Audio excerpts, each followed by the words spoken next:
नमस्कार। कक्षा 12वीं में एक महत्वपूर्ण अध्याय है प्रगीत और समाज। सामान्यतया इसे विद्यार्थी नहीं पढ़ते हैं, उन्हें थोड़ा सा कठिन लगता है। लेकिन दूसरी ओर इस अध्याय से निश्चित रूप से प्रश्न पूछे जाते हैं, चाहे वह वस्तुनिष्ठ हो या विषयनिष्ठ हो। मेरा आप सबों से आग्रह होगा कि प्रगीत और समाज को भली भांति पढ़ें। और यह भी सच है कि यह अध्याय थोड़ा कठिन है, पर आप, जैसा मैं इससे पूर्व भी आपसे आह्वान करता रहा हूं कि किसी भी अध्याय में प्रवेश करने से पूर्व उस लेखक के बारे में अच्छी तरह से जानना उचित होगा जिसकी रचना आप पढ़ने वाले हैं। तो इस अंक में नामवर सिंह के बारे में रोचक जानकारी और वस्तुनिष्ठ एक महत्वपूर्ण वस्तुनिष्ठ प्रश्न है कि लेखक को साहित्य अकादमी किस रचना के लिए मिला। ये प्रश्न बहुत ही महत्वपूर्ण है। तो इसका उत्तर है कविता के नए प्रतिमान। हाँ, एक और आवश्यक निर्देश आप विद्यार्थियों के लिए है कि ये कोई वीडियो रील्स नहीं है, इंटरटेनमेंट के लिए नहीं है। आप जब इसे देख रहे हों तो आप अपने पास नोटबुक रखें और पट्टी में एक एक प्रश्न चल रहा हो। हर वीडियो में मेरी यह कोशिश होती है कि 5 महत्वपूर्ण प्रश्न को शामिल किया जाए जो परीक्षा के लिए उपयोगी है। आप अपने नोटबुक में प्रश्न को लिखें और इसके उत्तर को लिखें।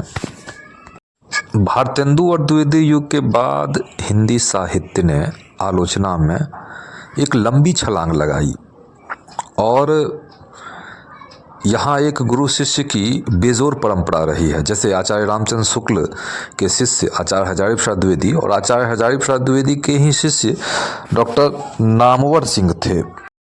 यहाँ पर एक और शब्द को जान लेना आवश्यक है। बार बार ये शब्द आ रहा है, वह है आलोचना। आलोचना का क्या अर्थ होता है? प्रायः लोग आलोचना का अर्थ निंदा से लगाते हैं, लेकिन साहित्य में आलोचना का आशय गुण दोष की समीक्षा, किसी भी कंटेंट, किसी भी विषय वस्तु, रचनाकार रचना के गुण दोष की जब समीक्षा की जाती है तो उसे आलोचना कहते हैं। मज़े की बात तो ये है कि डॉक्टर नामवर सिंह आलोचना पत्रिका के संपादक भी थे। और अब अंत में फटाफट 2 बिंदुओं को देखेंगे। पहला, प्रगीत और समाज के लेखक डॉक्टर नामवर सिंह की प्रमुख कृतियों को देखेंगे। तत्पश्चात इनके जीवन वृत्त, जैसे इनका जन्म कहाँ हुआ, पढ़ाई लिखाई या अन्य विषय पर अत्यंत संक्षेप में चर्चा करेंगे। इनकी प्रमुख रचना कविता के नए प्रतिमान, जिस पर इन्हें सन 1971 में साहित्य अकादमी पुरस्कार प्राप्त हुआ है, और वाद विवाद संवाद, जिससे यह आलोचनात्मक निबंध प्रगीत और समाज उद्धृत है। इसकी चर्चा पूर्व में भी की गई है, इसलिए यहाँ उसकी चर्चा नहीं करेंगे। तो आइए इनकी कृतियों को एक बार सरसरी पर गौर से देखते हैं और इसे आत्मसात करने का प्रयास करते हैं। पहला, बकलम खुद, यानी ये जो है व्यक्ति व्यंजक निबंध है। दूसरा, हिंदी के विकास में अपभ्रंश का योग। तीसरा, आधुनिक साहित्य की प्रवृत्तियाँ। चौथा, छायावाद। पांचवा, दूसरी परंपरा की खोज। छठा, कहना ना होगा, ये साक्षात्कारों का संग्रह है। और सातवां जो है, नई कहानी पर कहानी नई कहानी, इनकी प्रमुख रचना है। हिंदी साहित्य अपने देश की सांस्कृतिक राजधानी बनारस का बड़ा ही ऋणी रहेगा, क्योंकि कबीर हों, प्रेमचंद हों, प्रसाद हों, भारतेंदु हों या फिर नामवर, इन बड़े रचनाकारों की जन्मभूमि बनारस रही है।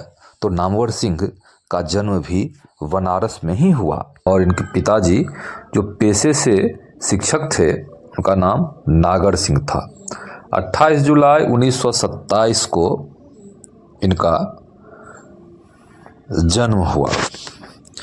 92 वर्ष की अवस्था में 19 फरवरी 2019 को इनका निधन हुआ।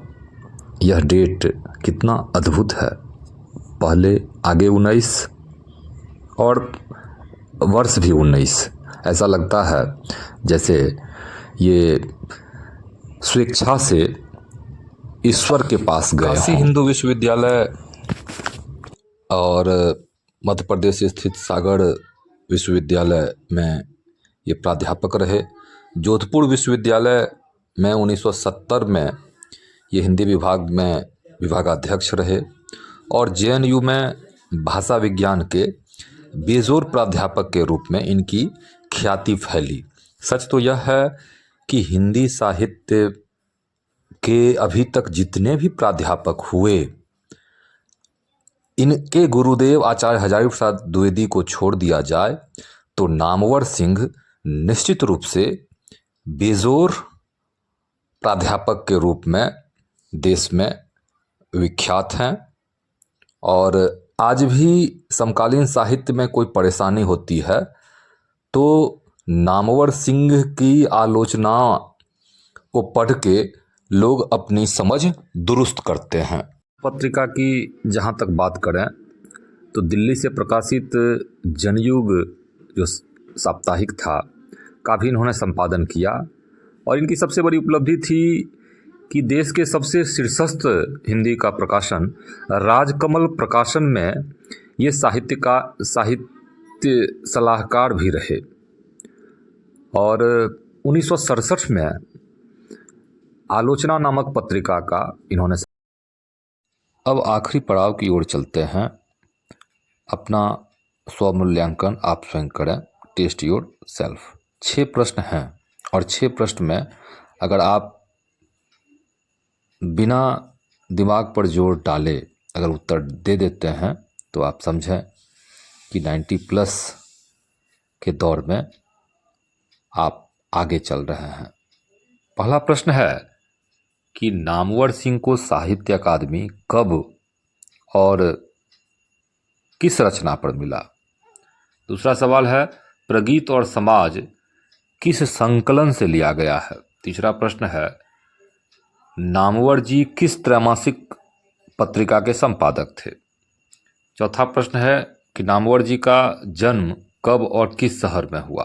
पांचवा है आलोचना का आशय स्पष्ट करें। छठा है नामवर आलोचक थे, इस आशय से आप क्या समझते हैं। तो आलोचक किसे कहते हैं? आलोचक उसे कहते हैं जो साहित्य के गुण दोष की समीक्षा करता हो। नामवर सिंह हिंदी साहित्य के बड़े समीक्षक थे, यानी आलोचक को हम समीक्षक भी कह सकते हैं। धन्यवाद। इसकी व्याख्या अब अगले अंक में की जाएगी। इस पाठ को सविस्तार हम लोग देखेंगे।